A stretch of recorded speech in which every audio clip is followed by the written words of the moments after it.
acara berikutnya adalah sambutan dari guru kita, Wakil Ketua Majelis Syuro Partai Keadilan Sejahtera, Wakil Ketua MPR RI, beliau Al-Ustadz Dr. Kiai Haji Muhammad Hidayat Nur Wahid MA. Kepada beliau kami persilahkan dengan segala hormat.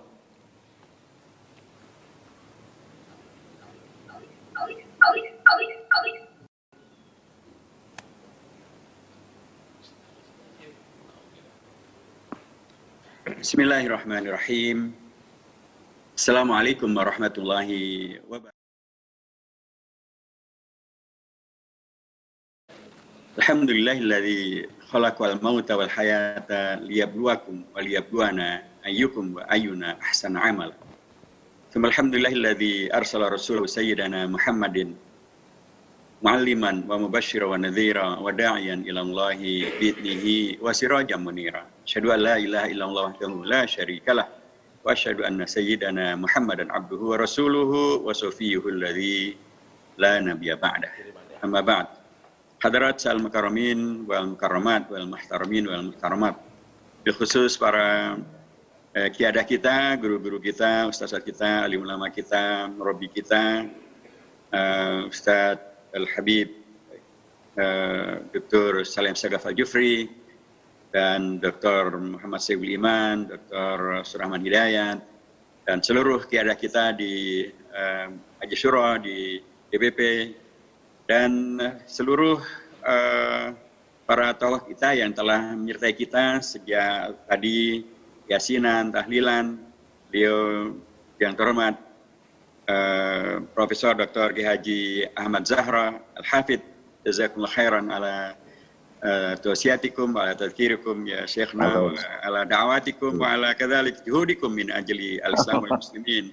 Kadzalika min ajli tajliyat hakikat hizbil adalah lada an-nas. Barakallahu fikum wa juhudikum. Allah ibarik fikum. Juga kepada Dr. Kiai Haji Buya Amin dan juga Gus Kayis dan Dr. Mukhlas Sarkun dan guru kita yang telah memimpin kita di dalam tahlil dan juga di dalam doa, Ustaz Ibnu Jarir dan Dr. Kiai Haji Muslih Abdul Karim, alumni Langitan yang kemudian juga menjadi salah satu pimpinan DPP PKS di Dewan Syariah, dan juga Dr. Ali Ahmadi, alumni dari Biangan, yang juga Al-Hafidh yang jadi pimpinan daripada Partai Keadilan Sejahtera, juga Ustadz kita, Ustadz Mahmud Mahfud LC, alumni Tebu Ireng yang juga menjadi pimpinan di PKS yang malam hari ini menjadi panitia untuk penyelenggaraan tahlil dan doa, zikir, tausiah untuk mengenang dan mendoakan guru kita, murabi kita, rahimahullah rahmatan wasi'ah, Ustaz Kiai Haji Hilmi Aminuddin yang telah membimbing kita semuanya, dan mudah-mudahan malam hari ini adalah bukti bimbingan beliau yang luar biasa ini menghadirkan insyaallah sedekah jariyah dan kemudian pahala yang terus mengalir karena ilmu yang telah beliau ajarkan begitu banyak manfaatnya, karena sedekah yang telah beliau hadirkan begitu banyak menghadirkan berkah, dan anak-anak beliau, baik anak biologis maupun anak ideologis, anak tarbiyah beliau yang menyebar di seluruh dunia, yang semuanya akan melanjutkan dakwah beliau dan mendoakan beliau pahala yang mengalir yang tiada terputus. Mudah-mudahan juga berkahnya akan dilimpahkan ke kita semuanya. Alhamdulillah, summa alhamdulillah, karena pada hakikatnya Rasulullah pernah mengingatkan bahwa ajaban li amri al-mu'min fa inna amrahu lahu kullahu khair, inna asabatu syarra syakar wa huwa khairul lah, wa inna asabatu dharra sabar wa huwa khairul lah. Peristiwa di mana Allah memanggil kembali hambanya yang Allah cintai, Ustaz Haji Aminuddin, Hilmi Aminuddin, dan sebelumnya juga guru kita, pimpinan kita di PKS, Ustaz Mutammimul Ula, Ustaz Kiai Haji Dr. Ahzami Sami'un Jazuli, dan tokoh-tokoh yang lain yang telah Allah panggil dalam waktu yang dekat ini, termasuk sahabat kita Dr. Arif Basuki di Surabaya, dan juga banyak yang kemudian Allah panggil pada masa-masa terakhir ini. Semuanya menegaskan kembali kepada kita semuanya apa yang dari dahulu diingatkan oleh dan diajarkan oleh guru kita, Ya Haji Hilmi Aminuddin, bahwa kita siapapun kita, pada hakikatnya adalah hamba-hamba Allah. Tetapi hamba-hamba Allah ini tidaklah kemudian dalam konteks dakwah beliau, tidak dibiarkan untuk hanya menjadi sekedar hamba Allah yang pasif, hamba Allah yang egoistik, hamba Allah yang orientasinya hanya individualistik, baik untuk kepentingan dunia maupun kepentingan akhiratnya. Tetapi beliau mengajarkan kepada kita semuanya apa yang telah diajarkan oleh para ulama, apa yang telah diajarkan dalam kitab-kitab, apa yang telah diajarkan oleh Rasulullah dan dilanjutkan oleh para sahabatnya, bahwa kita dihadirkan untuk menjadi hamba-hamba Allah yang soleh, yang muslih, yang falih dan muflih, hamba Allah yang menghadirkan kuntum khaira ummatin ukhrijat linnas karena ta'muruna bil ma'ruf wa tanhauna 'anil munkar wa tu'minuna billah. Kita diajarkan oleh beliau untuk merealisasikan intisari daripada alnaka illa rahmatan lil alam. Itulah karenanya beliau mengizinkan kita semuanya untuk hadir menjadi partai politik. Tahun 98 ketika kemudian terjadilah reformasi. Pada waktu itu beliau yang sudah berdakwah di seluruh, di banyak tempat di Indonesia, di banyak pulau di Indonesia, bertemu dengan lebih banyak pihak. Dan kemudian terjadilah reformasi. Dan kemudian beliau kumpulkan murid-murid beliau, dan beliau ajak bermusyawarah. Kita kemudian mau bikin apa? Ada banyak alternatif yang ada di depan beliau dan sudah dilaksanakan. Hanya menjadi LSM saja, ada menjadi yayasan saja, bisa. Hanya menjadi ormas juga bisa. Tetapi beliau kemudian merestui pilihan daripada mayoritas murid-murid beliau untuk mendirikan partai politik.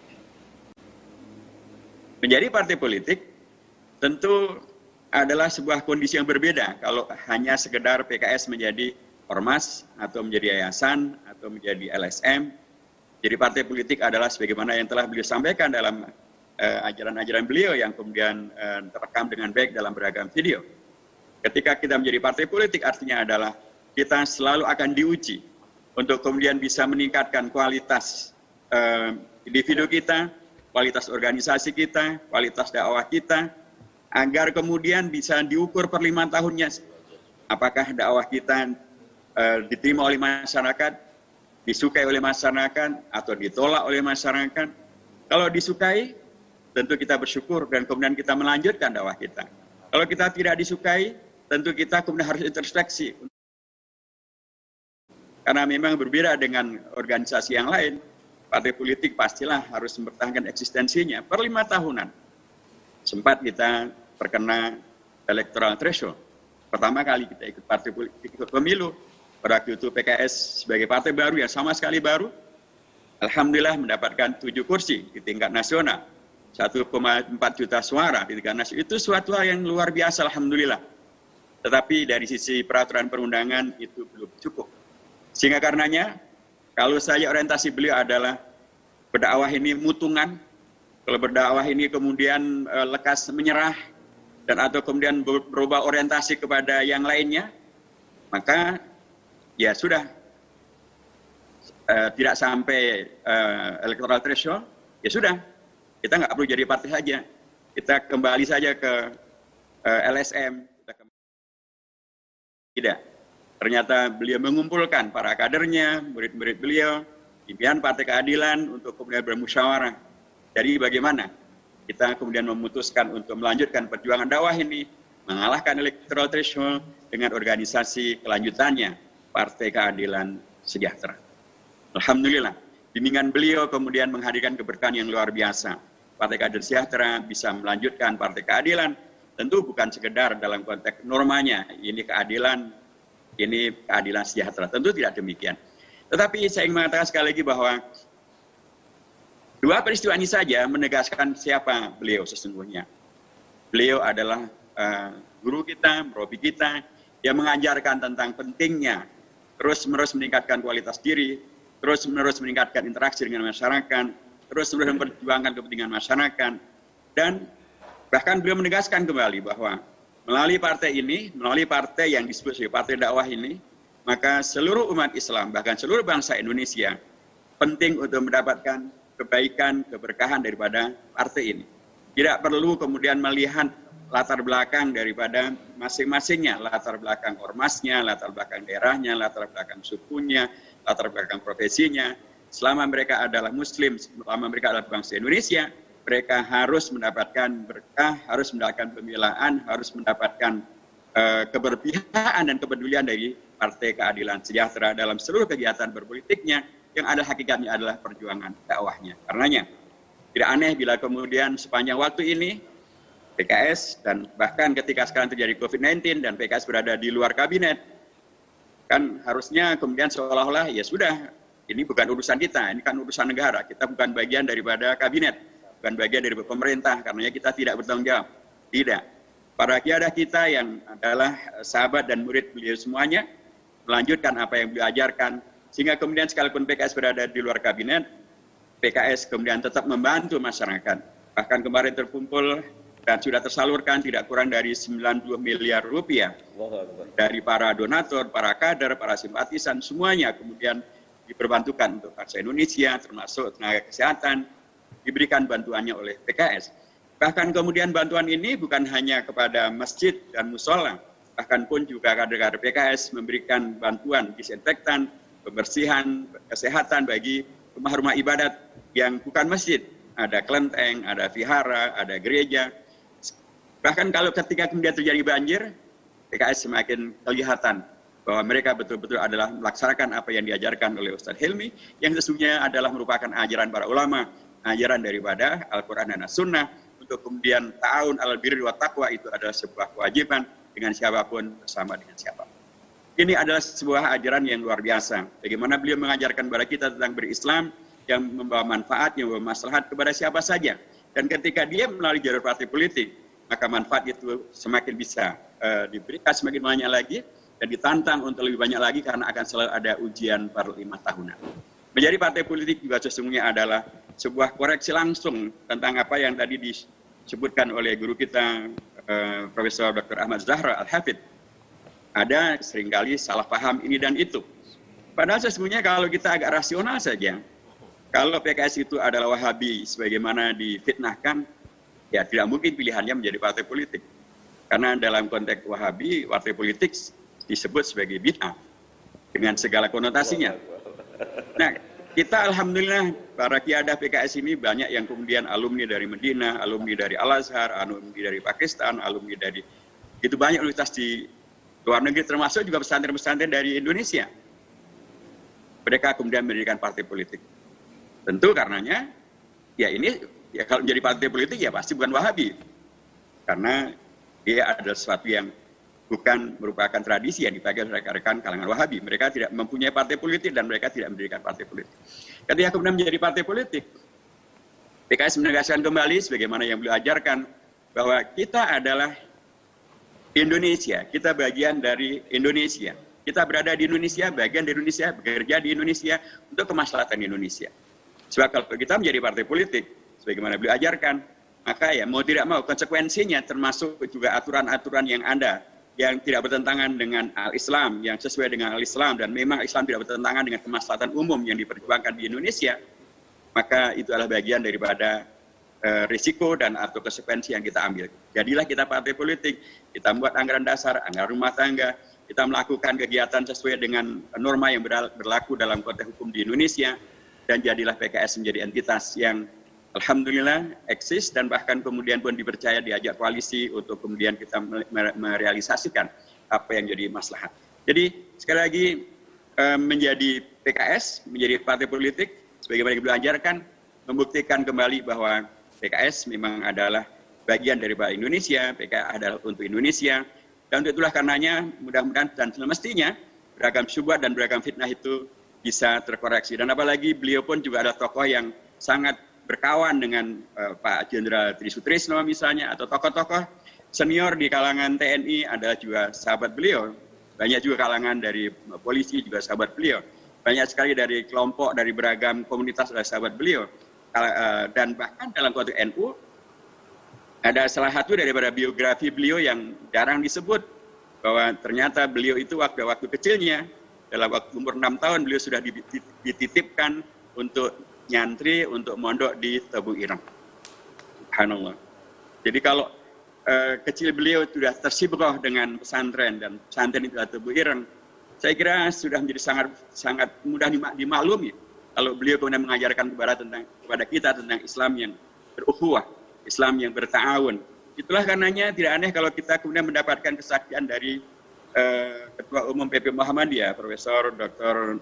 Haidar Nasir. Dalam takziahnya beliau menyampaikan bahwa Ustaz Kiai Hilmi Aminuddin adalah tokoh yang tawadhu, tokoh yang berilmu, tapi sekaligus tokoh yang berwawasan ukhuwah yang sangat tinggi. Begitulah, beliau diajarkan bahwa berislam itu adalah berukhuwah, Islam itu adalah berta'awun. Kita adalah Muslim, dan karenanya kita bekerjasama dengan semua komunitas umat Islam yang Muslim, dan apalagi dalam konteks Indonesia, tentu juga karenanya adalah semua komunitas yang ada di Indonesia. Ilmu yang beliau ajarkan begitu luar biasa, PKS melaksanakannya, mengejawantahkannya, dan alhamdulillah PKS dijaga oleh Allah, dicintai oleh masyarakat, terus menghadirkan harapan bagi Indonesia yang lebih baik, dan ini adalah bagian daripada ilmu-ilmu yang telah diajarkan oleh beliau kepada kita semuanya. Jazakallahu khairan kasiran kepada Ustaz kita, murabi kita, guru kita, Ustaz Hilmi Aminuddin, dan kewajiban kita sebagai murid, sebagai pelanjut beliau adalah melanjutkan kebaikan-kebaikan beliau, ilmu-ilmu beliau, amal soleh beliau, dan segala yang beliau ajarkan, agar kemudian di satu pihak, agar ini akan menjadi pahala yang terus mengalir untuk beliau, tapi di pihak yang lain agar kemudian cita-cita beliau akan bisa kita wujudkan, menghadirkan Indonesia yang baldatun thayyibatun wa rabbun ghafur, Indonesia yang bukanlah radikalis, bukanlah teroris, bukan ekstremis, bukan nihilis, bukan apalagi sipil.